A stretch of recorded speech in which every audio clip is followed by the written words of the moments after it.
So welcome, and I think we can begin.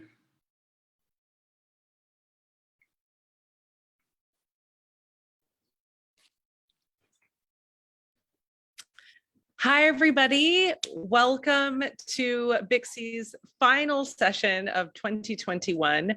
We are thrilled to end such an exciting and wonderful year with a bit of mindfulness. This is a great moment to take pause, take stock of how this year has been for all of us personally and also financially. So we're really thrilled to have with us today MaryAnn Voli. MaryAnn is an executive coach, and she's also the owner of a retreat in Portugal for those who, in the future want to take their mindfulness to another level. We are so fortunate to have MaryAnn with us. She's not only an executive coach who has supported and helped very amazing members of Team BIXI, but she has taken her services around the world and has trained some of the top female executives across Asia. So this is really an opportunity for our community to access somebody that, otherwise is off, providing services to the stars. So we're really so grateful to have you today with us, MaryAnn. I've had, snippets of what you have to offer and already feel the levity entering my life, the anxiety dissipating, and I'm so excited to see what you have in store for us today. So thank you so much. Thank you, Rosalia. Thank you for all of you for being online. Actually, you can also thank yourselves because you're going to be taking care of yourselves. This is about how you can take care of how you're feeling, of how you manage the situation in life that arises. And as far as stars are concerned, Rosalia, we're all our stars. I believe that each one of us is a star. It's also then how we want to look at ourselves. So very excited to be here. Very briefly to explain my accent, I'm half American, half Italian, brought up in Spain, spent the last 10 years in Hong Kong, where I did a lot of work in the Philippines and Hong Kong, Singapore, and as Rosalia mentioned, many countries. I have an executive coaching firm, and yes, here in Portugal, which is where I'm dialing in from today, we're preparing a retreat center, which hopefully it will be open in 2022. Now, I'm here in BIXI because I really believe in the vision of supporting women in a topic that is super, super important. We all have our stories. Let me share, when I was growing up, my mother was taking care of the family, my dad was making the money. And I'll always remember my mother asking for money from my dad, and my dad not being very kind about it, sort of like, oh, where are you spending all that money and blah, blah, blah. And I remember as a little girl, 9 years old, saying, you know what? I am never going to depend on a man. I'm always going to be self-sufficient. And that's sort of like embedded a way of being of like, I really want to take care of my finances. I don't want to depend on other people. Fast forward, I become an executive. I'm very successful. I'm making a lot of money. But guess what? I turned 40 years old and I go bankrupt because yes, I was making a lot of money, but I was in this sense of just spending, and I was living above my means. I had a 150 square meter apartment in Milano, I had a horse. I just had this amazing life, and oops, before I knew it, I was in debt and I was going to be taken to court if I didn't pay a big amount of money. So that completely, even though it was a really terrible situation, it was a gift. It was a gift, and I do believe that anything that happens to us, we can turn into an opportunity or a gift. It was a gift because it really, first of all, it helped me to pause. I already started meditating then, so through my meditation practice, it was a sense of, okay, what's really going on here? And instead of going into this sort of sense of panic and not being aware of what my resources are, really connected with what my resources are, which is mental and also emotional, and I crafted a plan. And in 6 months, I got myself out of it. I learned how to save. I learned how to look at money a different way. But I also learned how to look at what's happening inside me. Because we can have all the knowledge, we can have, how to save, how to do this, how to do that, which is super important. But it's also how do we manage ourselves and how do we not let this mind that creates stories run amok with the possible fears and stories that it creates. So I'm really keen and really excited about running this episode. So today is episode number 1. We're looking at having different ones. And right now in the BIXI app, I do invite you to download it. There's a lot of really good stuff there, including now a section on wellness. I'll be sending some of my practices that I use and that have been life-changing for me and for my clients.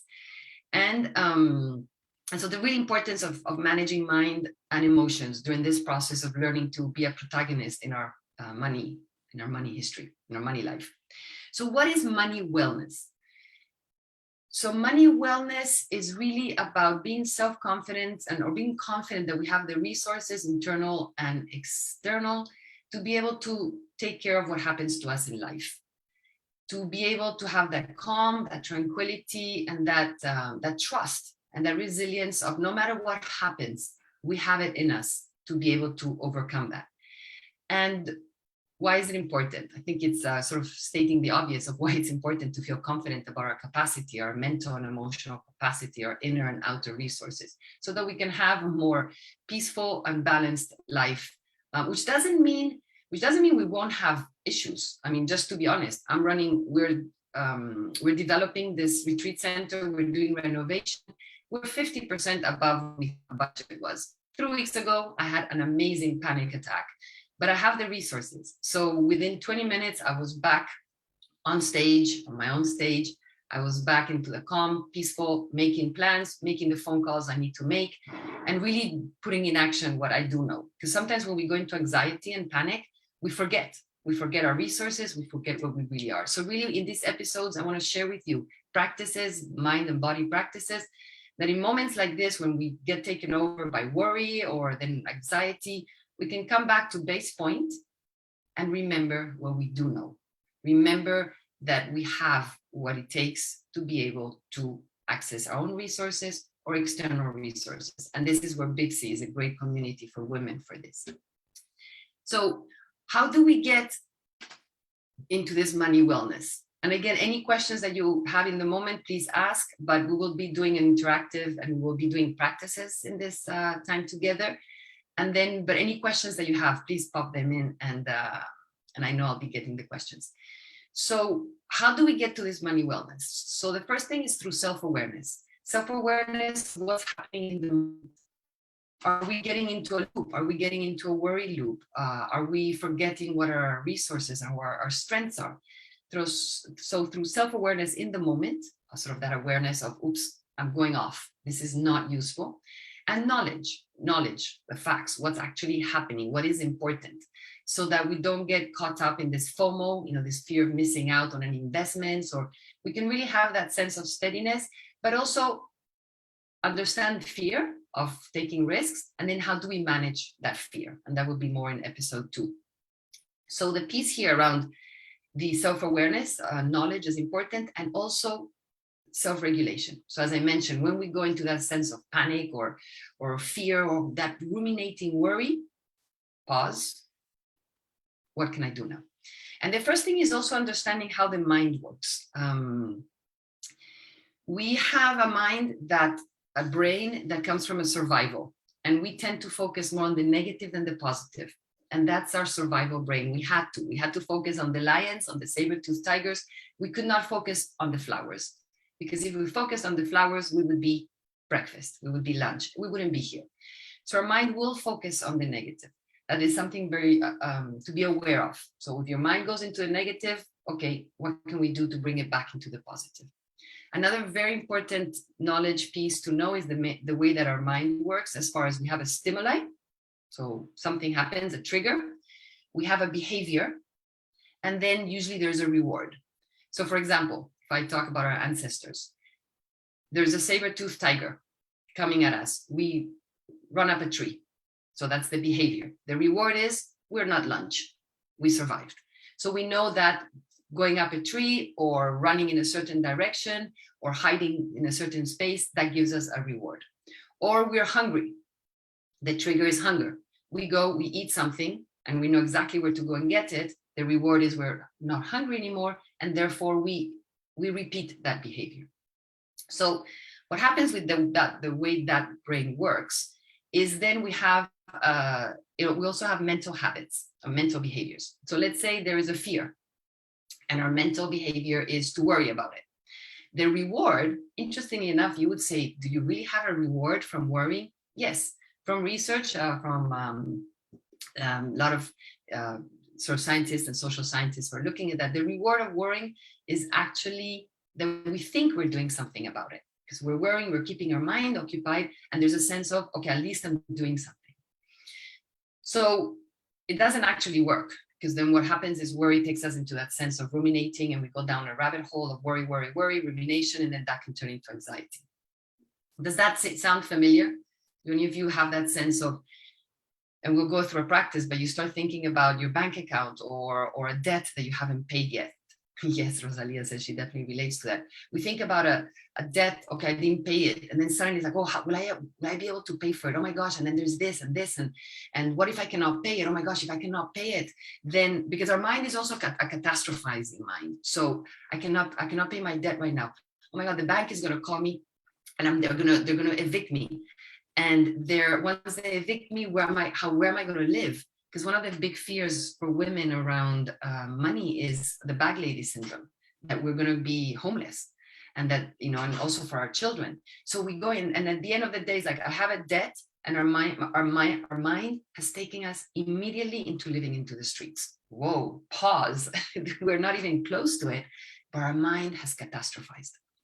So there is a piece there around pausing and asking yourself the question, how is this worry working for me? How is this working for me?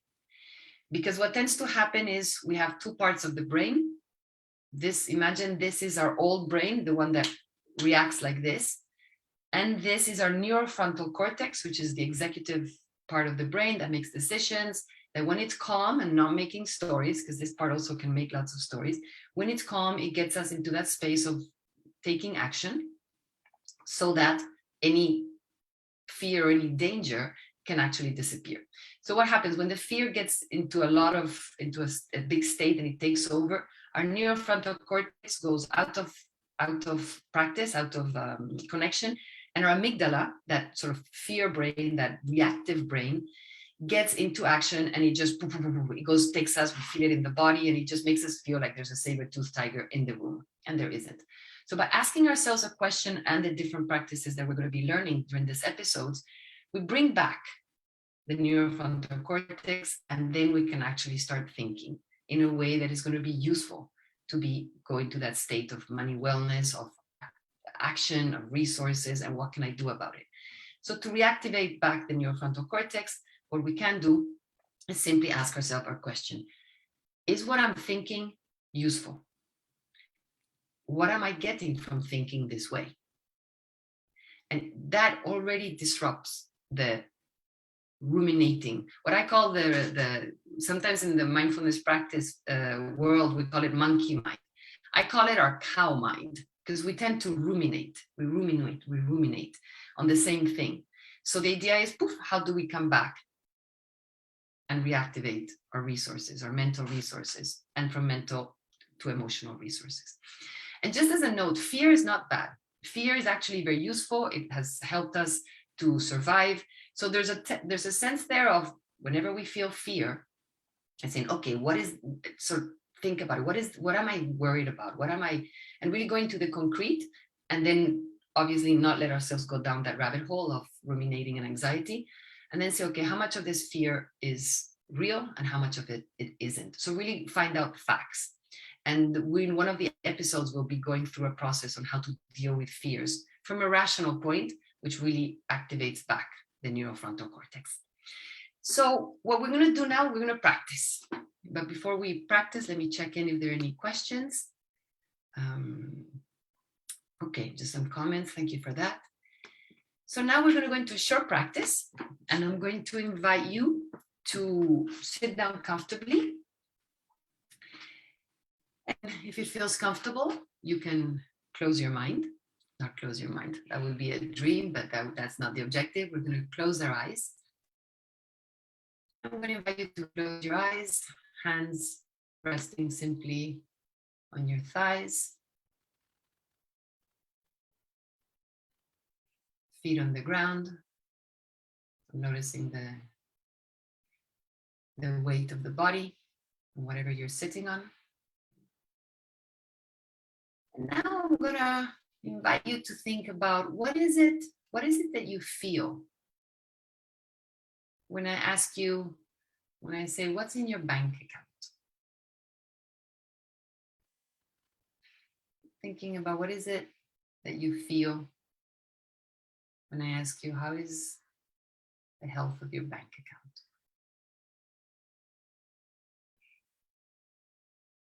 So noticing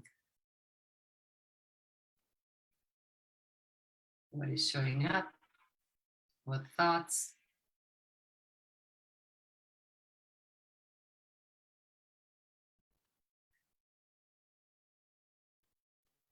And notice also in the body, noticing perhaps any sensations in the body, perhaps noticing a tightening of the chest,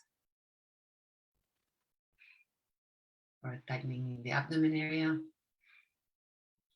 Really getting in touch with any perhaps unpleasant emotion, perhaps any fear or any anxiety or anything, or if nothing shows up, that's fine as well. No need to force anything. We're checking in what's the emotion when you think about any debt that you might have. And now when you're in touch with that emotion, I'm going to show you a trick, an informal trick, a hack that you can use in any moment, which is putting one finger, touching one finger, touching the other finger, so the thumb with that first finger, really touching the finger to the point so slowly that you can feel the ridges on the skin. Really noticing, of touching very, very slow and soft touch so you can feel the ridges on the tip of the fingers.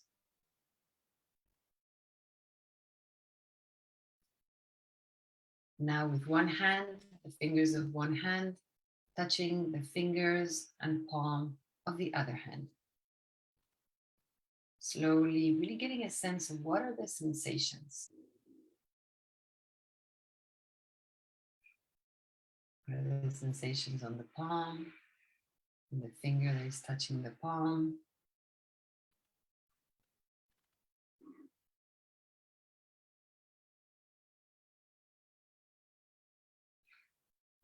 And now letting go of the sense of touch, perhaps going to the sense of sound. So any sounds that you can hear, including my voice, or any sounds coming in through the Ethernet, or any sounds wherever you are.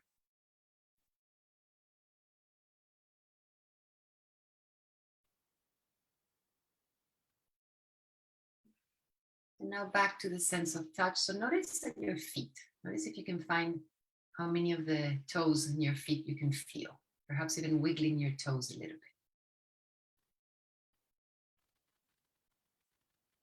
Just can you feel the toes in your feet?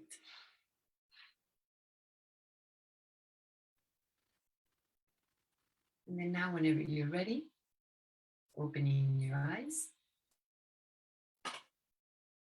If you want to let me know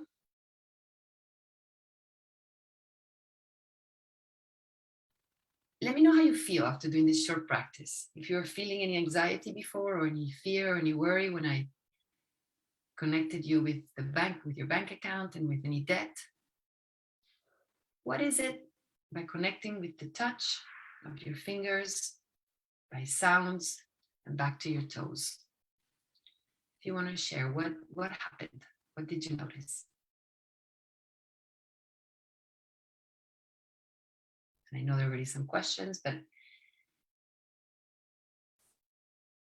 so Poe, your question of how can I control my anxiety?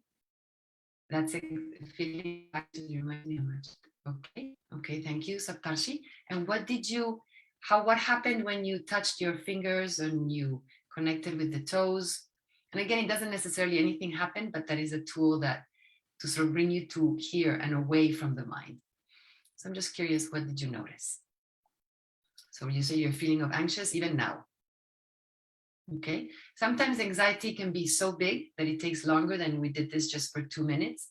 Sometimes it's about coming out of the mind, because anxiety lives in our mind. Because right here, right now, if you don't think about your problems, if you don't think about the debt, if you don't think about anything, but you're right here listening to my voice and seeing my image, if you can see me, do you have any problems? Right here, right now. Unless right now you're in the bank and you're talking to the bank manager. But right here, right now, if you're not thinking about your problems. Okay, so Saptarshi, you said, notice my thought changed from debt to the sensation of touch. Okay, and what happened to your anxiety in that moment? Alison, I feel that the negative energy flow out of the mind when I focus on the sensation of the touch. So again, it's really bringing, so when Poe, you asked me how can I manage the anxiety, is really coming out of the mind and coming into the body, coming into the sensations. And a very quick trick that you can do in the moment is, because when you're touching your fingers and you're checking in on those ridges on the skin, where's your mind? It's exactly here. It's not creating the stories that creates anxiety. Saptarshi, you said, was gone. It was just a sensation of the touch of the palms and the fingers. Thank you for that. And I hope I'm saying your name correctly. And again, sometimes it's longer. As I told you, when I had that panic attack, my breath was short. I was like, oh my, and it took me longer. I walked, but what I knew to do is really connect with the body, with the sounds. I have 3 dogs, so I went, I caressed the dogs. Another very powerful tool that we'll be talking about will be also writing. And then, as I said, within 15, 20 minutes, it was back down to what can I do? What are my resources? So to the other question of why is mental health around money matter to us? Because when we're in a moment of anxiety, when we're in a moment of big fear, so we're not really taking care of our mental hygiene, of our mental health, one, we might avoid making decisions that are important for us. We might sort of be like an ostrich and get under the sand and say, I don't want to think about money. I don't want to think about money. I don't know about money. I don't want to do anything. And meantime, our opportunities and our possibilities of paying back debt or investment, making money make money for us, and having that sense of external well-being with our internal well-being. Hopefully that answers your question of why does mental health around money matters to us? Because if we are moving from a space of fear and anxiety, we will not live the way we would want to live, which is with a sense of balance and well-being, because we are doing what we need to do. And in moments of choice, we remember what's important. Let me see if there are any other questions. Okay, so that is what I call how to balance your work life in a correct way. Oh, that's a big question, That's something that we can, so there's a piece there around balance of work life.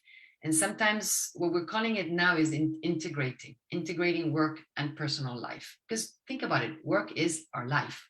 So be careful with thinking that there's work and then there's life, because we spend so much time at work that if we don't bring joy, lightness, opportunities, growth, learning into work, then our life sort of shrinks. So I really I invite you to think about it as work-life integration, or even bringing life into work, as far as my whole self and my well-being.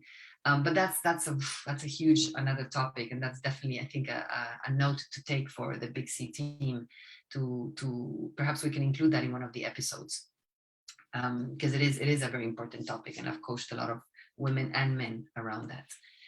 So thank you for that question. Definitely, hopefully you're okay that we park it for now, but thanks for asking. So this piece around coming to the fingers, to the touch in this moment, and you can do this even for 30 seconds, 1 minute, to gain, again, balance. And that's sort of like the informal practice of when we decide to take the steps instead of taking the lift or the elevator. So that's sort of how do we take care of our body, by doing exercise. That's when we choose to eat the apple instead of the chocolate, if we feel that's the right thing then. And that's the informal practice of mental health, which is just in the moment, connecting with sounds, the breath, the touch, or smell or taste. Then there's the formal practice, which is like going to the gym. And this is a daily practice. And we're going to do 5 minutes of this together, which is we're going to be bringing our attention to the breath and the body. And this is, the research shows that if you do at least 10 to 20 minutes a day, the sense of stress alleviates, the being able to feel something and coming back to balance is much quicker. I mean, there's a lot of research around mindfulness. So we'll be putting some of the research on the Big C app. So definitely invite you to download that. So, but again, it's the same thing as, have you ever gone to a talk about exercise and about physical fitness, and just from the talk, boom, magic happened and you're physically fit? There's actually a practice. There's a practice to be done every day, or or as often as possible, to get physically fit. And it's the same thing with our mental health. There's a practice, and I'm going to be sharing mindfulness with you. There's also, I know a lot of you have prayer as one of your practices, which is extremely powerful. So anything that gives you a sense of calm and you can access in moments of choice, and it can help you to be aware. Remember, one of the tools, one of the ways of getting mental and emotional balance is through self-awareness.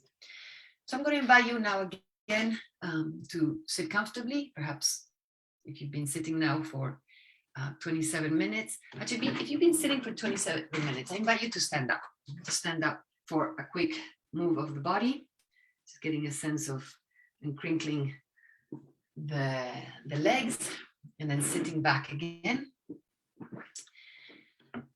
And I'm going to invite you, if you feel comfortable, to close your eyes. If you're not comfortable to close your eyes, that is fine. I invite you not to keep your gaze on the screen, but look downward, somewhere where you don't have much distraction. And remembering that this practice is not about emptying your mind. It's about becoming aware of where your attention is. So if you become aware that your mind is ruminating, you then have a choice. So I'm going to walk you through a 5-minute practice. If you want to sit comfortably, both feet on the ground, or if you're comfortable crossing your legs, you can cross your legs. Hands comfortable on your lap, on your thighs. Bringing a sense of the body sitting here. The weight of the body on the sitting bones.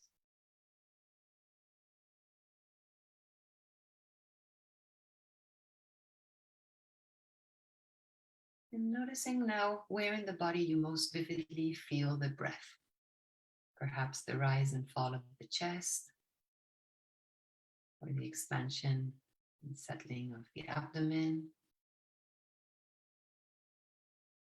or the different temperature of the air coming in and out of the nostrils. Really bringing awareness to the breath in the body. And remembering that if at any moment the breath becomes uncomfortable, or you can always open your eyes and look at something that gives you calm and peace, or bringing your awareness instead to just the physical sensations. Knowing you're always in a space of choice. Noticing the breath as you breathe in and you breathe out. It's not about manipulating your breath. It's not about making the breath in a certain way. It's just the fact, noticing the fact that you are breathing.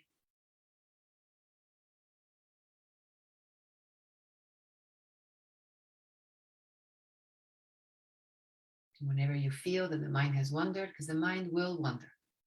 The objective is not to empty the mind. The objective is to notice when your mind has wandered.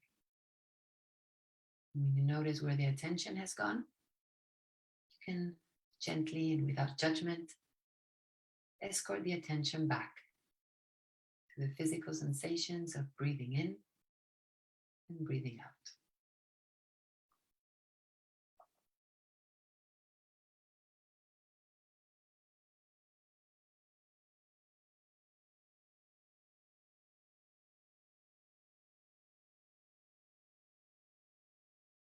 And when you become aware that the mind has wandered, with awareness comes choice. And you can choose where your attention is. In this case, on the breath in the body.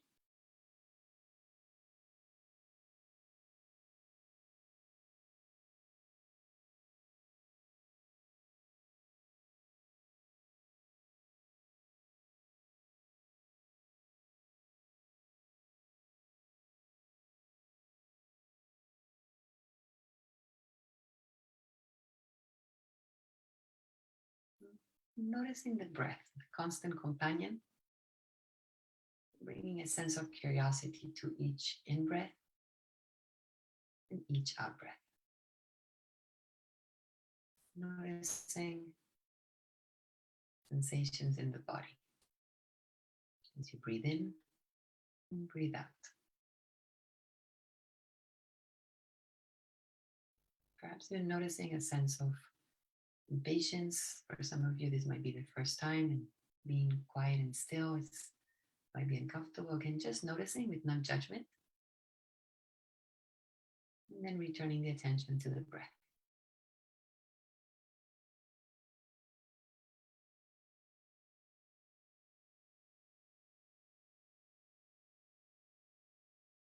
Each time you notice a distraction, that's wonderful. Congratulate yourself because you noticed that the mind wandered.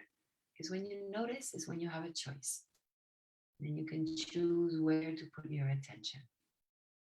In this case, on the breath, in the body.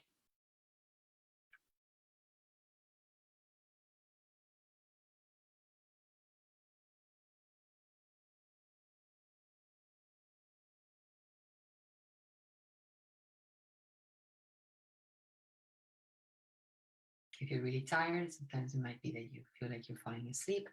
In that case, just taking a deep breath in and a deep breath out and re-engaging the energy into this short mindfulness practice.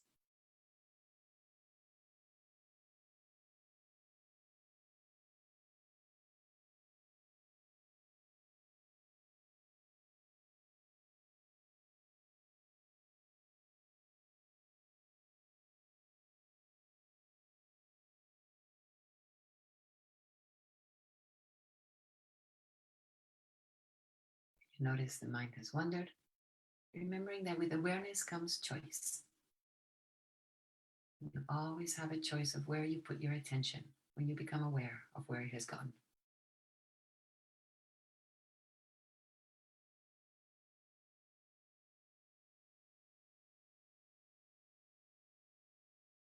Now, bringing your awareness back to the feet on the ground, sitting bones on the chair.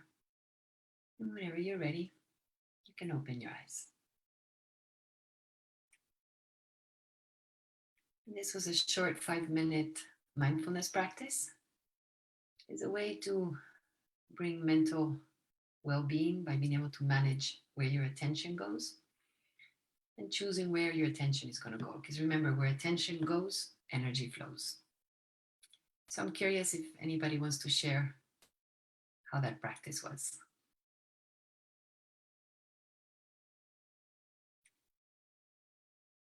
It feels so good.